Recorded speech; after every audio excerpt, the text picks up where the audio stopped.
it's Kales and I'm coming at you with the Unpopular Opinions tag. The Unpopular Opinions tag was originally created by The Book Archer, and I saw the tag from Price is Wong. Price is Wong said to go ahead and do this tag if you hadn't done this tag, so I'm gonna take her advice and do that. I'm interested to see what y'all's reactions are. Question number 1 is a popular book or series that you didn't like. This has to be The Maze Runner. I got this audiobook and I tried listening to it and I was completely unfazed by the story, so much so that I didn't even finish the book. I thought it was silly and ridiculous and I didn't like any of the characters. The plot line made no sense to me. And then to make it worse, I went and I saw the movie with my brother and my friend Sarah, and I knew that I made the right choice in not finishing it because, ugh.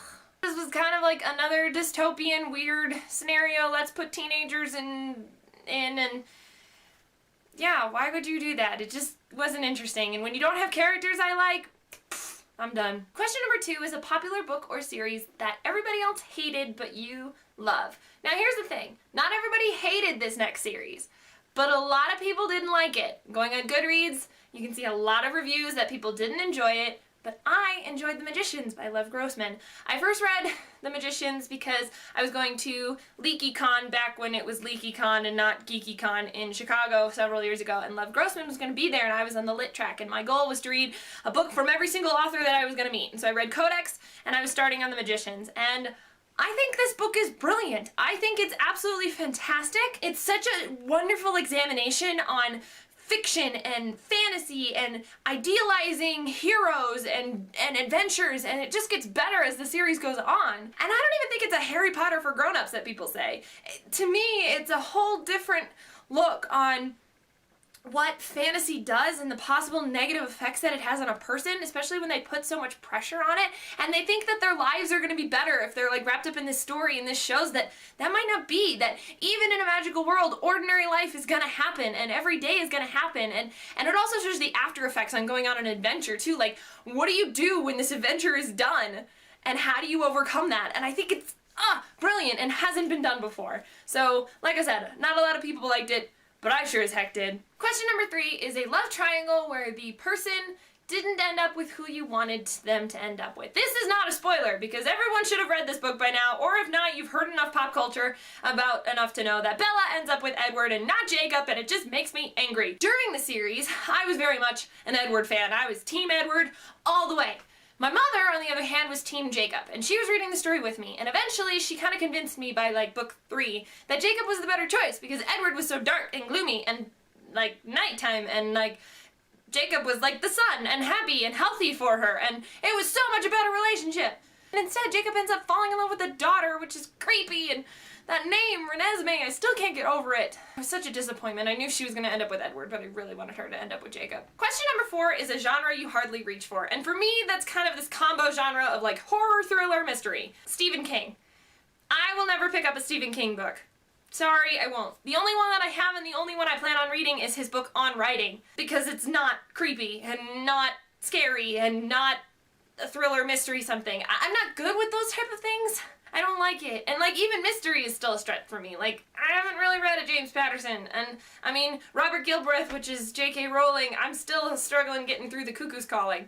It's just not my favorite genre. Like, my favorite mysteries are like John Grisham's Kid series, Theodore Boone. I don't know what that says about me. I'll take the old Agatha Christie mysteries, but I just am not a big fan of horror, thriller, scary stuff. No. It's like Jane Austen said, let others dwell on those unpleasant things. That's not the exact quote, but wait, what's the exact quote? Let other pens dwell on guilt and misery. I quit such odious subjects as soon as I can, impatient to restore everybody not greatly in fault themselves to tolerable comfort, and to have done with all the rest. I'm with Jane Austen on that one. Number 5 is a popular or beloved character that you don't like. I feel like I'm gonna get some flack for this one. I'm not a huge fan of Peter Pan.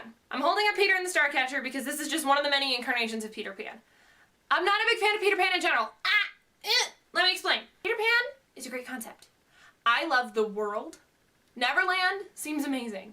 The whole fairies and mermaids and pirates and young children, all of it is really cool. Peter Pan, as a character, just in general, annoys me.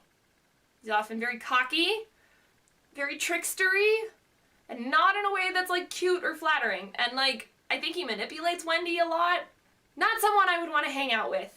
And yet he's beloved, and I get it, and he's a classic, and that's fine. I'll never want to grow up thing. I can understand that too, but I think he takes it a step too far. Especially like in the original, where like the children actually get killed, and no thanks. But what I am really excited for is Never Never, which is coming out, which is Captain Hook's backstory. That sounds exciting! Spoiler alert for Once Upon a Time. Plus it doesn't help when Once Upon a Time turned Peter Pan into a bad character. Like, that proves my point. Maybe, I don't know. Like I said, just rubs me the wrong way, Peter Pan does. Question number 6 is a popular author that you can't get into. This is another one that I think I'm gonna get some flack for. And that's Laini Taylor. Again, I read Laini Taylor because I was meeting her at that LeakyCon several years ago, and I got my book signed, which was amazing and super cool. And I read Daughter of Smoke a Bone, and I liked it until the ending.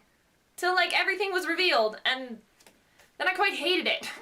I haven't read the other 2 in the series, and I'm not really inclined to read anything else that Laini Taylor reads.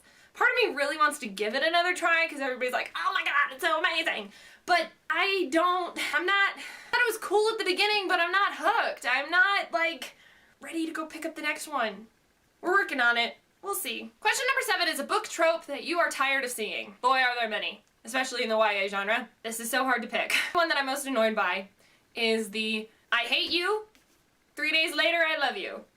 I don't know what to call that trope. The first example I thought of was in Rebel Belle, which in Rebel Belle, Harper is turned into a paladin, which is really cool, and the person she has to protect is this guy that she's hated for years, and spoiler alert, they end up actually liking each other after having spent so much time together. That's so unrealistic and so annoying. How do you go from hating somebody to loving them so quickly? And that happens in movies and all this stuff, and I'm like, it takes time. Falling in love takes time. Just gets irritating. It's like, pick a feeling. Number 8 is a popular series that you have no interest in reading. That's gotta be the Golden Compass series. That I don't like the series so much that I can't even remember the actual series title. I had no interest in reading it. When the movie came out, I didn't see the movie.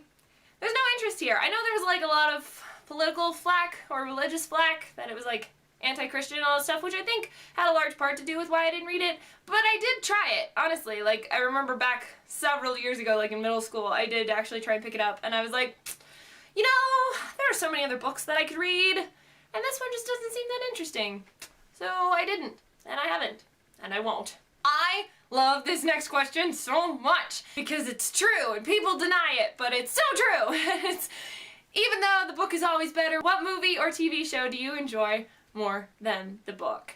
And I'd be lying if I said there was more than one, and I think it's a fascinating topic that should be touched on, but the first one that came to my mind is Princess Bride. I read this book several years ago, and I talked about in a haul that I do want to reread it. Though can't beat the classic that is this movie, and the fact that you can rewatch it over and over and over again and quote it and just love it, and people know what you're talking about. It's such a cultural phenomenon, and I just think it's so much better than the book. I love the movie more, and even if I reread it, probably still gonna love the movie more.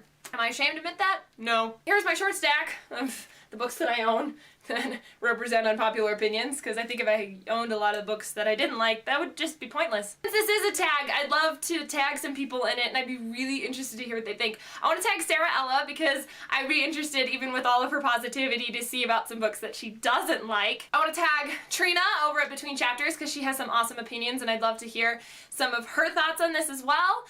And we're gonna go ahead and do Casey from A Basket Casey Reads, whose channel I thoroughly enjoy. And let's go ahead and do Thoughts from Nowhere as well. Oh, and the Jordan Journals, because I wanted to tag her in my college book tag, but I forgot, and she can do this one instead, because I think she'll enjoy it. Ladies, have fun, and to you, if you haven't done this tag, share your unpopular opinions, stand by them, and be proud. Until next time, guys, bye! Oh, I need the books. Insta-love? We'll call it Insta-love trope. Or like Insta-hate, Insta-love trope. I don't know, something like that. And like a coin flip, something.